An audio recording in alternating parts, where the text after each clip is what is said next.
আবু যার গিফারি রাদিয়াল্লাহু তাআলা আনহু হতে বর্ণিত, তিনি বলেন রাসূল সাল্লাল্লাহু আলাইহি সাল্লাম বলেছেন, রাওয়া আন আল্লাহি তাবারাকা ওয়া তাআলা আন্নাহু ক্বালা, আল্লাহ রাব্বুল আলামিন তিনি নিজেই বলছেন, ইয়া ইবাদি ইন্নাকুম তাখতিউনা বিল লাইলি ওয়ান নাহার, হে আমার দাস দাসী, হে আমার বান্দাগণ, তোমরা পাপ করে থাকো রাত এবং দিন, ওয়া আনা আগফিরিজ যুনুবা জামিআ, তোমরা রাত দিন পাপ করতে থাকো আর আমি আল্লাহ রাত দিন ক্ষমা করতে থাকি। সুবহানাল্লাহ। কিন্তু এই পাপী কারা জানেন? এই পাপী কারা? যারা নিজেদের 5 ওয়াক্ত ফরজ সালাত ঠিক রেখেছে, যারা তাদের ঈমান ঠিক রেখেছে, এদের জন্য। বেনামাজির জন্য এই সমস্ত কোনো সুযোগ সুবিধা এতক্ষণ পর্যন্ত যা শুনলেন এগুলো কোনো বেনামাজির জন্য এই সার্ভিস নয়। কারণ বেনামাজি এত বড় পাপী, বহুদিন আপনাকে বলেছি, একজন বেনামাজি চোরের চাইতেও নিকৃষ্ট, একজন বেনামাজি জেনাকারীর চাইতেও নিকৃষ্ট, একজন বেনামাজি মানুষ হত্যাকারীর চাইতেও নিকৃষ্ট। পৃথিবীতে এমন কোন পাপের আবিষ্কার হয়নি এখন পর্যন্ত, পৃথিবীতে এমন কোন পাপই জন্ম নেয়নি যেটা বেনামাজির থেকে বড় পাপী। আলোচনা দীর্ঘ করতে পারবো না যেহেতু সময় শেষের দিকে চলে যাচ্ছে। বেনামাজি নামাজ পরিত্যাগ করেছে মানে ওর হেদায়াতের সব রাস্তা বন্ধ হয়ে গেছে, একটা রাস্তাও খোলা নেই। কিন্তু 5 ওয়াক্ত ফরজ সালাত ঠিক রেখেছে, নামাজ ঠিক রাখার পরে ও দুনিয়ার যত পাপ কাজ করে ও একটা হেদায়েতের রাস্তার উপরে আছে। কিন্তু এই নামাজ ছেড়ে দিয়েছে মানে ওর হেদায়েতার সব রাস্তা বন্ধ, সব রাস্তা বন্ধ, একটা রাস্তাও খোলা নাই। মানুষ হত্যা করলে এটা কাবিরা গুনাহ, বড় পাপ, কিন্তু আল্লাহ এবং আল্লাহ রাসূল তাকে কাফের বলেননি। চুরি করা বড় পাপ না ছোট পাপ? বড় পাপ। চুরি করলে মানুষ কাফের হয়, কোরআন হাদিসের কোনো দলিল আছে? জেনা করা বড় পাপ না ছোট পাপ? ওয়াল্লাহি আল্লাহর কসম, আমি কিন্তু আপনাদের সব করতে বলছি না বা এই সমস্ত পাপকে আমি ছোট করেও দেখছি না, কিন্তু আমি পার্থক্যটা বুঝাচ্ছি যে একটা জেনাকারী নারী পুরুষ যতবারই জেনা করেছে, যদি 100বার জেনা করে থাকে, একই নারী একই পুরুষ যদি 100বার 1000 বার পর পুরুষের সাথে পর নারীর সাথে যদি জেনা করে থাকে, ওয়াল্লাহি আল্লাহর কসম ও কাফের হয়ে যায়নি, ও কাফের নয়, ওর ঈমান আছে, ওর ঈমান আছে। 5 ওয়াক্ত ফরজ সালাত ঠিক রেখে মানে ওর ঈমান আছে, ওর হেদায়েতের রাস্তা আছে। এই সালাতই তাকে এক সময় পরিপূর্ণ ফাহিশা কাজ থেকে বিরত রাখবে। ইন্না সলাতা আনিল ফাহশাই ওয়াল মুনকার, সূরা আনকাবুত 45 নম্বর আয়াত। নিশ্চয়ই সালাত এমন একটা ইবাদত, নিশ্চয়ই সালাত এমন একটা ইবাদত যাবতীয় অশ্লীল কাজ থেকে বিরত রাখে। অন্য কোন ইবাদতের কথা আল্লাহ বলেননি কুরআনুল কারীমে, রাসূল সাল্লাল্লাহু আলাইহি ওয়াসাল্লাম হাদিসের মধ্যেও বলেন। তাহলে সালাতই একমাত্র ইবাদত যে মানুষকে যাবতীয় অশ্লীল খারাপ বেহুদা কাজ থেকে কি করে? হেফাজত করে, বিরত রাখে। এটা হলো সালাতের পাওয়ার। এ কারণে আমি বলি যে পৃথিবীতে এমন কোন পাপের আবিষ্কার হয়নি, এমন কোন পাপ নেই যে বেনামাজির থেকে বড় পাপ। আপনাকে একটু বলি, একটু সামনে যাই। যেমন আবু হুরায়রা রাদিয়াল্লাহু তাআলা আনহু হতে বর্ণিত, তিনি বলেন নবী করিম সাল্লাল্লাহু আলাইহি সাল্লাম বলেছেন, ইয়ানজিলু রাব্বুনা তাবারাকা ওয়া তাআলা কুল্লা লাইলাতিন ইলা সামাঈদ দুনিয়া হিনা ইয়াবকা সুলুসুল লাইলিল আখির। প্রত্যেকটা রাতের 3 ভাগের 2 ভাগ যখন পেরিয়ে যায়, 3 ভাগের 2 ভাগ রাত যখন চলে যায়, 1 ভাগ বাকি থাকে, ওই সময় আল্লাহ সুবহানাহু ওয়া তাআলা এই দুনিয়ার আসমানে কি করেন? দুনিয়ার আসমানে নেমে আসেন। নেমে আসার পরে সমস্ত পৃথিবীর আদম সন্তানকে ডাকেন। আল্লাহ নিজেই বলছেন, আল্লাহ নিজেই ডেকে বলেন, মাইয়াদউনি ফা আস্তাজিব লাহু, হে দুনিয়ার মানুষ, কে এমন তোমরা আছো যে আমাকে তোমরা ডাকবে, আমি তোমাদের ডাকে সাড়া দিব। মায়াস আলুনি ফা উতিয়াহু, কে এমন আছো তোমরা আমার কাছে তোমরা কিছু চাইবে, আমি তোমাদের সকল চাওয়া পাওয়া পূর্ণ করে দিব। মায়াস তাগফিরুনি ফা আগফির লাহু, কে এমন আদম সন্তান আছো যে তোমরা আমার কাছে ক্ষমা ভিক্ষা চাইবে, আমি আল্লাহ তোমাদেরকে ক্ষমা ভিক্ষা করে দিব। প্রত্যেকটা রাতের 3 ভাগের 2 ভাগ চলে যাওয়ার পরে রাতের শেষ ভাগে আল্লাহ তার সপ্তম আসমান থেকে, তার আরশ থেকে, তার কুরসি থেকে নেমে এই দুনিয়ার আসমানে আসেন, আর সমস্ত পৃথিবীর আদম সন্তানকে ডাকেন এইভাবে যে কে এমন তোমরা আছো বান্দা আমার কাছে কিছু চাও, আমি তোমাদের চাওয়া পূর্ণ করে দিব। কে এমন আছো তোমরা আমার কাছে ক্ষমা চাইবে, আমি তোমাদেরকে ক্ষমা করে দিব। কে এমন তোমরা আছো যে আমার কাছে তোমরা কিছু চাইবে, আমি তোমাদের সমস্ত সকল চাওয়া পাওয়া পূর্ণ করে দিব। আল্লাহ রাব্বুল আলামিন প্রত্যেকটা রাতেই, বছরে 360 বা 365টা রাত আমরা পাই, প্রত্যেকটা রাতে এরকম করতে থাকেন। আর আদম সন্তান বড় নিমুখারাম, বড় হতভাগা, এরা সারা রাত মোবাইলে চ্যাটিং করে, মেসেঞ্জারে, হোয়াটসঅ্যাপে ফোন করে, বিভিন্ন PUBG game, ludo, carrom board, তাস, জুয়ার আড্ডা বসিয়ে সারা রাত কাটিয়ে দিল। প্রেমিক প্রেমিকার সাথে গল্প করে আড্ডা দিয়ে রাত কাটিয়ে দিল। এ কত বড় হতভাগা, এ কি করে আল্লাহকে ডাকতে পারে বলেন? 11 সহিহ বুখারী প্রথম খণ্ড 1145 নম্বর হাদিস এবং 6321 নম্বর হাদিস, 7494 নম্বর হাদিস। সহিহ মুসলিমের মধ্যে পাওয়া যাবে আশ্চর্য কথা 758 নম্বর হাদিস। মুসনাদ আহমদ গ্রন্থের মধ্যে পাবেন 7595 নম্বর হাদিস।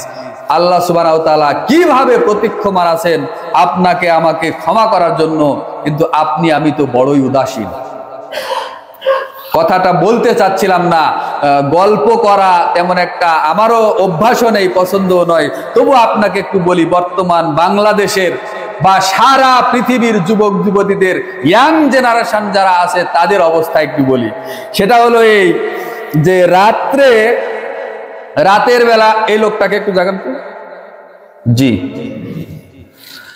রাতের বেলা ধরেন যে রাত 10টা 11টার দিকে প্রেমিক তার প্রেমিকাকে মেসেজ দিয়েছে, হোয়াটসঅ্যাপে বা মেসেঞ্জারে, ইমোতে চ্যাটিং করছে। তো করতে করতে এক সময় ওদের ভিতরে যত আদান প্রদান ছিল সব হয়ে গেছে। ও ওই দিক থেকে বলছে যে জান আমি তোমাকে ছাড়া বাঁচবো না, এই দিক থেকে বলছে যে বাবু আমি তোমাকে ছাড়া বাঁচবো না, এই সেই নানান ধরনের প্রেমালাপ যেটা করার করছে। আর হাসি আড্ডা দিতে দিতে দিতে দিতে এক সময় বলে ফেলেছে জান আই লাভ ইউ, আমি তোমাকে ছাড়া বাঁচবো না। জোরে জোরে বলছে, ফোনে কথা হচ্ছে, ভয়েসে কথা হচ্ছে যে আই লাভ ইউ বলে ফেলেছে, আমি তোমাকে ভালোবাসি। ওই দিক থেকে বলছে শোনা জান আই লাভ ইউ টু। বিভিন্ন ধরনের ভঙ্গিতে কথা হচ্ছে। হতে হতে এক পর্যায়ে কি ঘুমিয়ে গেছে রাত শেষের দিকে। কিসের তাহাজ্জুদ? ও কখন তাহাজ্জুদ পড়বে? ও তাহাজ্জুদ তো ওর প্রেমিকার সাথে করেছে, তাই না? ওই সময় কি আর আল্লাহকে ডাকতে পারবে? রাত যদি 1টা 2টা 3টা পর্যন্ত যদি চ্যাটিং করে, প্রেমালাপ করে যদি রাত কাটিয়ে দেয়, ওই বান্দা বান্দি, ওই যুবক যুবতী, ওই কপত কপতি আর কি গভীর রাতে উঠে 2 রাকাত নামাজ পড়ে আল্লাহকে ডাকতে পারবে? সকালবেলা হয়েছে কি, ফজরের পরে জানালার কাছ দিয়ে রাস্তা আছে, এখন এই রাস্তা দিয়ে যাচ্ছে এই প্রেমিক বেচারা তো ঘুমিয়ে আছে, ফজরের আজানও ওর কানে যায়নি। সকালবেলা এখন রাস্তা দিয়ে জানালার কাছ দিয়ে যাচ্ছে আর বলছে আই লাভ ইউ। ঠিক আছে, কি বলছে? একবার নয়, আমার হাসি পাচ্ছে। এখন জানালার কাছ দিয়ে যে একটা লোক যাচ্ছে আর বলছে আই লাভ ইউ, এই বেচারা ঘুম থেকে লাফ দিয়ে উঠে বালিশ টালিশ চেপে ধরে, কি ব্যাপার, কি রে, আমি রাত্রে আমার প্রেমিকার সাথে প্রেমালাপ করেছি, আমার প্রেমিকাকে আমি আই লাভ ইউ বলেছি, কিন্তু আড়ি পেতে জানালায় কান লাগিয়ে দিয়ে কে শুনেছে? আমাকে যে ভেঙ্গাচ্ছে, মুখ ভেঙ্গাচ্ছে, এ সর্বনাশ তো, এটা কে? লোকটাকে কে এমন হতে পারে যে দেখলো আমি বলেছি আমার প্রেমিকাকে আই লাভ ইউ, আর অবশ্যই কেউ না কেউ জানালাতে আড়ি পেতে শুনেছে। তাছাড়া আমাকে কেন বললো আমার জানালার কাছে এসে? ও পাড়াপাড়ি করে ঘুম থেকে উঠে জানালাটা খুলে দেখে মাথায় করে বা যে ভ্যানে করে যে শাক সবজি বিক্রি করে না, সবজি বিক্রি করে তরকারির দোকানদার, গ্রামে শহরে এটা বেশি হয়। তো এখন দেখে যে সেখানে ওই সবজি বিক্রেতা সবজি বিক্রি করছে আর বলছে এই লেবু, তার মানে লেবু, মানে লেবু আছে তার কাছে, তরকারির অন্যান্য নাম না নিয়ে ও বলছে যে এই লেবু। কিন্তু এই বেচারা তো অন্যায় করেছে রাতে, তাই না? ও বলেছে ওর প্রেমিকাকে আই লাভ ইউ, আর সবজি বিক্রেতা বিক্রি করছে এই লেবু বলে, কিন্তু ওর কানে গেছে কি আই লাভ ইউ। বেচারা, আল্লাহু আকবার, লা ইলাহা ইল্লাল্লাহ।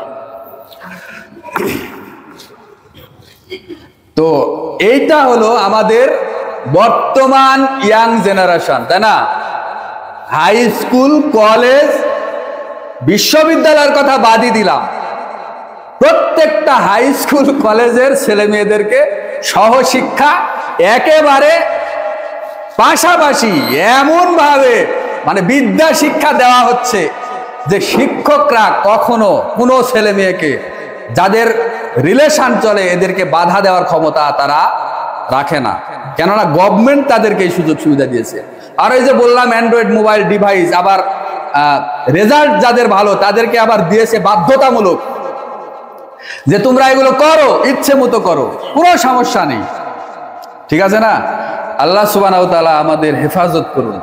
বাংলাদেশের মুসলমানদের অবস্থা, বাংলাদেশের তরুণ তরুণীদের বর্তমান অবস্থাটা এরকম যে সারা রাত, দিনের বেলায় যা হলো তো হলো, রাতের বেলাতেও রাত 1টা 2টা 3টা পর্যন্ত প্রেমিক প্রেমিকার সাথে, প্রেমিক প্রেমিকার সাথে, প্রেমিকা প্রেমিকের সাথে তাহাজ্জুদ পড়ে, আল্লাহকে ডাকে। অথচ আল্লাহ ওই সময় কোথায়?